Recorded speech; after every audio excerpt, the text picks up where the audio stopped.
बिस्मिल्लाहिर्रहमानिर्रहीम। अस्सलामुअलैकुम स्टूडेंट्स, मैं आप लोगों की मैथ्स टीचर मिस अर्शी आज आपकी फ़र्स्ट क्लास ले रही हूँ। टॉपिक हमारा जो है वो है सेट्स।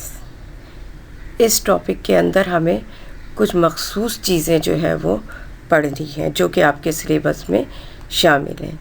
लेकिन इससे पहले कि मैं शुरू करूं, मैं आपको बताना चाहूँगी कि आपको करना क्या है। बेसिकली इस पूरी एक्सरसाइज के अंदर, चूँकि अभी कोविड की वजह से क्लासेस नहीं हो रही हैं, उसूलन तो हम 6 क्लास में पेन यूज़ करवा देते हैं, लेकिन अब चूँकि मैं आप लोगों के सामने नहीं हूँ, आपसे एक मखसूस तरीके से राब्ते में हूँ, लिहाजा मैं चाहूँगी कि आप लोग जो है वो पेन के बजाय पेंसिल का इस्तेमाल करें। सिर्फ ब्लैक पॉइंटर यूज़ करेंगे आप क्वेश्चन उतारने के लिए, अदरवाइज़ पूरे जो क्वेश्चंस होंगे वो तमाम के तमाम जो हैं वो पेंसिल से किए जाएंगे। सिर्फ ब्लैक पॉइंटर यूज़ किया जाएगा क्वेश्चन उतारने के लिए।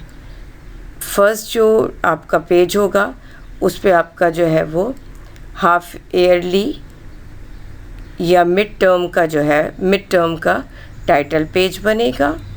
फिर उसके बाद सेकंड में आपके पास एक और टाइटल पेज बनेगा और उस टाइटल पेज का नाम होगा इंट्रोडक्शन ऑफ सेट। नेक्स्ट उससे नेक्स्ट पेज पर जो है वो आप एक्सरसाइज नंबर डालेंगे 1A, ब्लैक पॉइंटर से डालेंगे, सेंटर में डालेंगे, सबसे पहली लाइन में सीरियल कर लेंगे कॉपी को और फिर बाकायदा तौर पे काम करना शुरू करेंगे। सबसे पहले इंट्रोडक्शन ऑफ सेट में सेट की डेफिनेशन जो आगे आपको जो है वो बताई जाएगी वो लिखेंगे आप पेंसिल के ज़रिए। अब इस चैप्टर के अंदर आपको पढ़ना क्या है, अब आ जाइए कि आपको बाकायदा तौर पर क्या पढ़ाया जाएगा इस चैप्टर के अंदर। पहला जो टॉपिक है आपका the definition of set. Next topic है आपका एलिमेंट और members of set. Third topic है how to represent of set and fourth topic आपका डिफरेंट टाइप्स ऑफ सेट। ये 4 टॉपिक्स आपको जो है वो यहाँ पर इस चैप्टर के अंदर जाएंगे। अब आ जाइए डेफिनेशन ऑफ सेट जो कि बाकायदा तौर पर आप कापी में लिखेंगे। अमूमन जो है वो इस दौर के अंदर सेट जो है वो क्यों इस्तेमाल किया जाता है, क्यों बनाया जाता है, बड़ी से बड़ी चीज़ को जो है वो हम छोटे तरीके से लिखना, दैट इज़ कॉल्ड सेट। जैसे बंच ऑफ कीज़, यहाँ पर बंच ऑफ कीज़ यानी चाबियों का गुच्छा।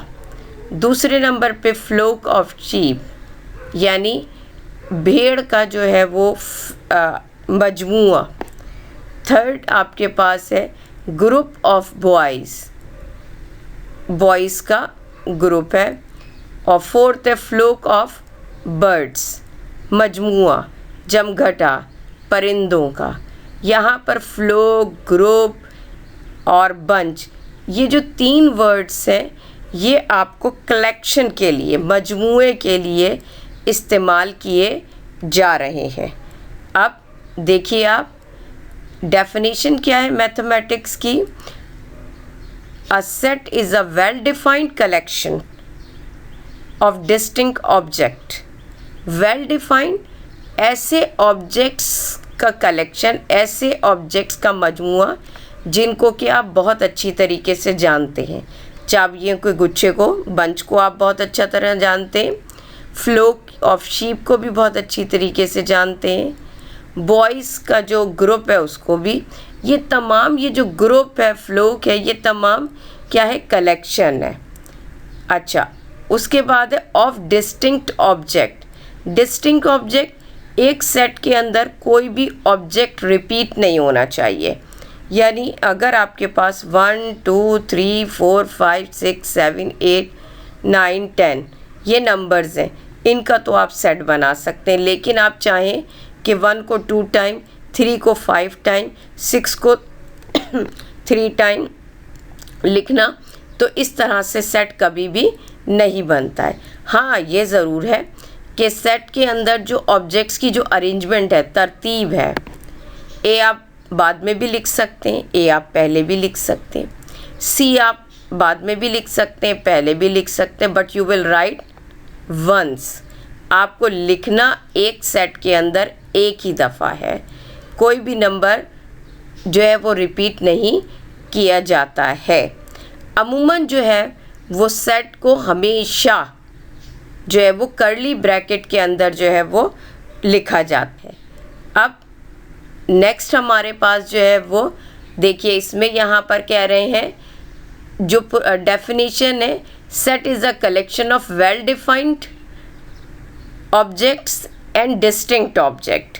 Well defined object is one that has a specific property, यानी जिनकी प्रॉपर्टीज़ को आप जानते हो, जिनको आप पहचानते हो, which we can easily identify, जिसको आप आसानी के साथ पहचानते हो, वो चीज़ क्या कहलाएगी आपके पास, वेल डिफाइंड। डिस्टिंक्ट ऑब्जेक्ट क्या होते हैं, वो जो नंबर्स रिपीट नहीं किए जाते वो डिस्टिंक्ट ऑब्जेक्ट्स कहलाते हैं। अब यहाँ एक एग्जाम्पल है, the set of planets in the solar system. अब यहाँ पर ये देखिए, सोलर सिस्टम के अंदर सेट बनाया जा सकता है, बिल्कुल बनाया जा सकता है, क्योंकि प्लैनेट्स के नाम आप अच्छी तरीके से जानते हैं। प्लैनेट्स जो है जैसे Mercury, Venus, Earth, Mars, Jupiter, Saturn, Uranus, Neptune, Pluto, ये तमाम, इसका मतलब है ये वेल डिफाइंड ऑब्जेक्ट्स हैं, ठीक है। उसके बाद आ जाइए the set of vowels of the English alphabets, AEIOU। Class 1 से आप पढ़ रहे हैं ये वॉवल्स को, इनको भी आप जानते हैं, लिहाजा इसका भी जो है वो सेट बनाया जा सकता है।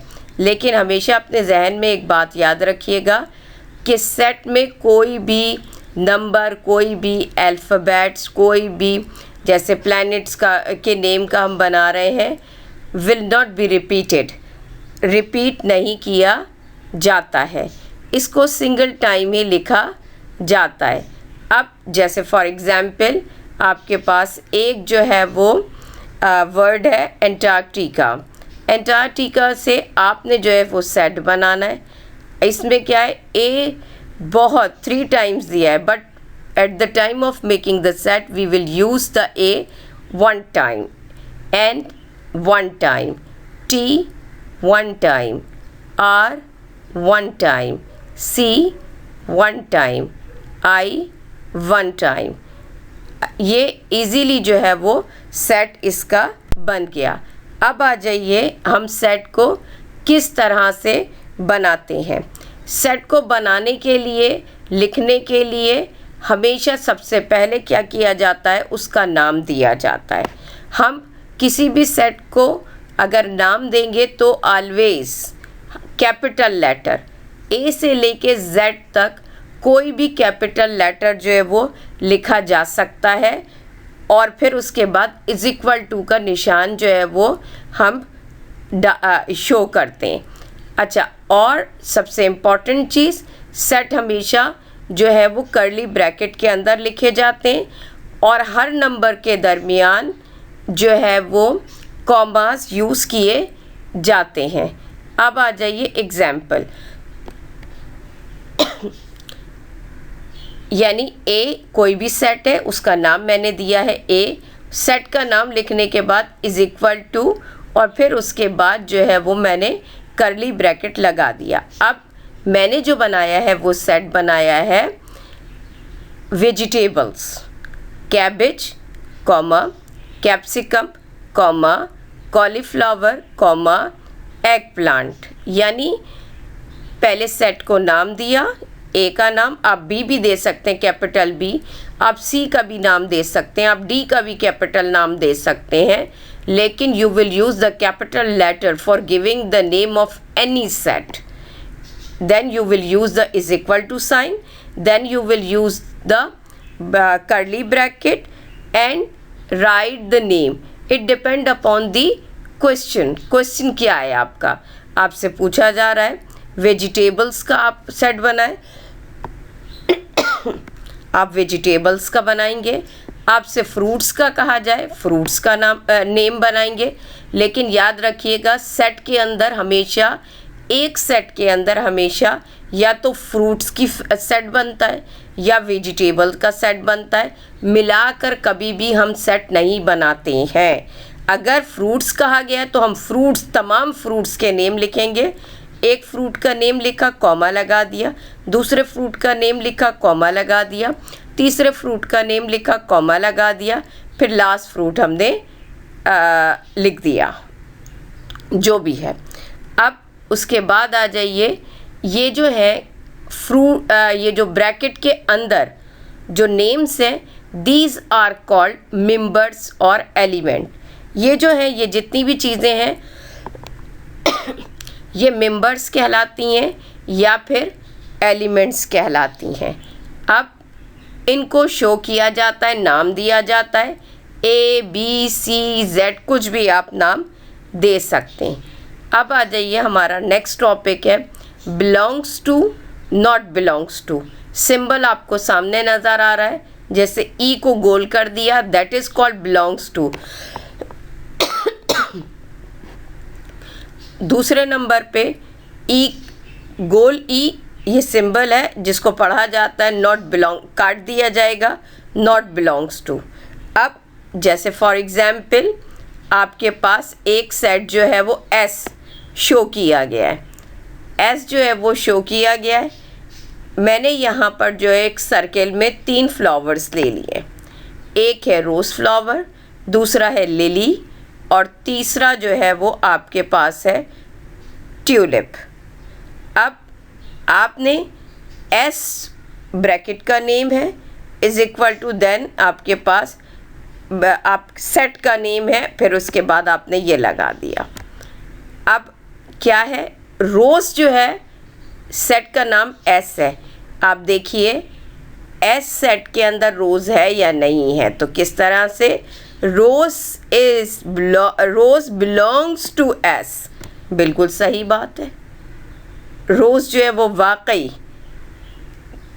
एस सेट का हिस्सा है, बिल्कुल सही बात है। मैंने सिंबल क्या यूज़ कर दिया, बिलोंग्स टू। अब है ट्यूलिप, ट्यूलिप यहाँ पर मौजूद नहीं है, ठीक है। Tulip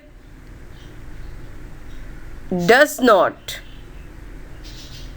tulip not belongs to set S, set S का हिस्सा नहीं है।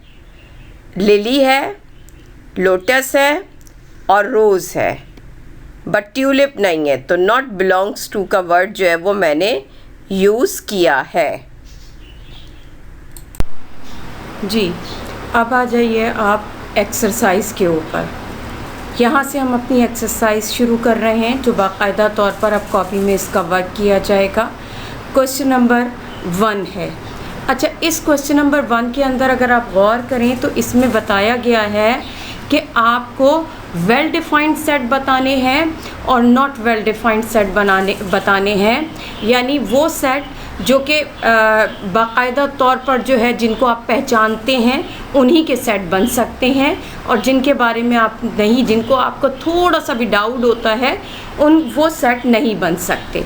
मैंने यहाँ पर क्वेश्चन नंबर 1 का सेकंड पार्ट लिया है। इसमें बोल रहे हैं टेस्टी फूड आइटम्स, आया कि इसका सेट बन सकता है या नहीं बन सकता, ये सेट जो है वेल डिफाइंड है या नॉट वेल डिफाइंड है। टेस्टी फूड आइटम्स, मुझे तो कोई आइडिया ही नहीं है कितने टेस्टी फूड आइटम्स हैं। पाकिस्तान के अलग होंगे, इंडिया के अलग होंगे, अमेरिका के अलग होंगे, डिफरेंट कंट्रीज़ के डिफरेंट जो हैं वो फूड आइटम्स होंगे। इसलिए मैं थोड़ी सी यहाँ पर कंफ्यूज हूँ, क्योंकि मैं डिस्क्राइब नहीं कर पा रही हूँ कि कितने होते हैं फूड आइटम्स। दैट्स वाई इसको हम किस में शामिल करेंगे, नॉट वेल डिफाइंड के अंदर, क्योंकि इसमें डाउट है। वो तमाम क्वेश्चन जिसके अंदर हल्का सा भी डाउट होगा वो नॉट वेल डिफाइंड सेट्स होंगे। इसके अलावा आप देख लीजिएगा बाकी जितने भी पार्ट्स हैं उनको आप पहले क्वेश्चन जो है वो ब्लैक पॉइंटर से उतारेंगे, क्वेश्चन नंबर 1 लिखेंगे बिल्कुल इसी तरीके से। क्वेश्चन नंबर 1 के बाद सेट का नाम इज़ इक्वल टू, फिर उसके बाद आप लिखेंगे क्वेश्चन, फिर आगे जो है वो पेंसिल ही से वो वेल डिफाइंड, यानी जिसके बारे में आपको कोई हेजिटेशन नहीं हो कि उसको जानने में, पहचानने में, लिहाजा आप उसको वेल डिफाइंड कह देंगे। लेकिन अगर लिटिल बिट थोड़ा सा भी आपको कन्फ्यूजन है कि ये मैं इसमें कुछ भी नहीं जानती हूँ या जानता हूँ, तो आप उसके आगे लिख देंगे नॉट वेल डिफाइंड। अब आ जाइए क्वेश्चन नंबर 2। बहुत छोटी एक्सरसाइज है, इतनी बड़ी एक्सरसाइज नहीं है। इसमें आपको बिलोंग्स टू और नॉट बिलोंग्स टू का इस्तेमाल बताना है। आया कि कौन से जो है वो बिलोंग्स टू हैं और कौन से नॉट बिलोंग्स टू हैं। इसका मैंने क्वेश्चन नंबर 2 का फर्स्ट पार्ट लिया है, टू गैप पी, यानी 2 जो है वो एक सेट है P, उस सेट P के अंदर जो है वो मौजूद है या 2 या नहीं है मौजूद, यानी 2 is a member of set P, 2 is not a member of set P। It means members और एलिमेंट्स हैं सेट P के 1 2 3 4, there are 4 elements of set P and 2 is also in it, और 2 इसके अंदर मौजूद है। इट मीन्स हम ये कह सकते हैं कि 2 is a member of set P, लिहाजा बिलोंग्स टू या is a member of, both are same. तो लिहाजा मैंने यहाँ पर जो है वो साइन या सिंबल यूज़ कर दिया, बिलोंग्स टू। अब आ जाइए next question, question number 3, list the elements of the following sets, also names the. अब आपने इस क्वेश्चन के अंदर जो है वो सेट्स बनाने हैं। सेट बन सकते हैं या नहीं बन सकते हैं, ये आपको बताना पड़ेगा। मैंने क्या किया है, क्वेश्चन नंबर 2 का फर्स्ट एक जो है वो आपको यहाँ पर दी, और एक और चीज़ कि इसमें आपको जो भी सेट बनाए उस सेट का नाम भी देना है। और ये मैं आपको शुरू से बताती चली आ रही हूँ कि सेट बनाने के लिए पहले सेट का नाम दिया जाएगा, capital letter is equal to लगाया जाएगा, फिर कर्ली ब्रैकेट, फिर उसके एलिमेंट्स लिखे जाएंगे। अब यहाँ है काउंटिंग नंबर लेस देन 10, यानी 10 से छोटे। मैंने 10 से छोटा 1 less than 10, 2 is also less than 10, 10, 3 is also less than 10, 4, 5, 6, 7, 8, 9। ये 9 नंबर्स थे जो लेस देन 10 थे, मैंने इसको ब्रैकेट में कर दिया। और हर एलिमेंट 1, 2, 3, 4, 5 ये दीज आर कॉल्ड एलिमेंट्स। हर एलिमेंट को दूसरे एलिमेंट के ज़रिए जो है अलहदा किया है मैंने थ्रू द कॉमा के ज़रिए। तो इसको इस तरह से मैंने आराम से जो है वो सेट बना लिया। अब आ जाइए नेक्स्ट क्वेश्चन है कि state which of the following form set के एक सेंटेंस दिया है और उसमें बताया गया है कि इसका आप सेट बना सकते हैं, तो यस में जवाब दीजिए, और अगर नहीं बना सकते हैं तो नो में जवाब दीजिए। लिहाजा मैंने क्या किया, strong people in a town. यकीन करें मुझे नहीं पता मेरे टाउन के अंदर कितने स्ट्रॉन्ग पीपल हैं। आई हैव अ डाउट, मुझे डाउट है, दैट्स वाई मेरा आंसर क्या होगा इसमें, नो। अगर आप लोगों को भी इसके जो रिमेनिंग पार्ट आप करेंगे, अगर उसमें मामूली सा भी डाउट है, you will write in front of the question no, and you have no doubt, then you will write in front of the question say yes. I hope ये छोटी सी एक्सरसाइज आपको जो है वो आसानी से समझ में आ चुकी होगी। अब इंशाअल्लाह ताला नेक्स्ट एक्सरसाइज के लिए हम दोबारा वीडियो के ज़रिए जो है वो आपसे रब्ता रखेंगे इंशाअल्लाह ताला।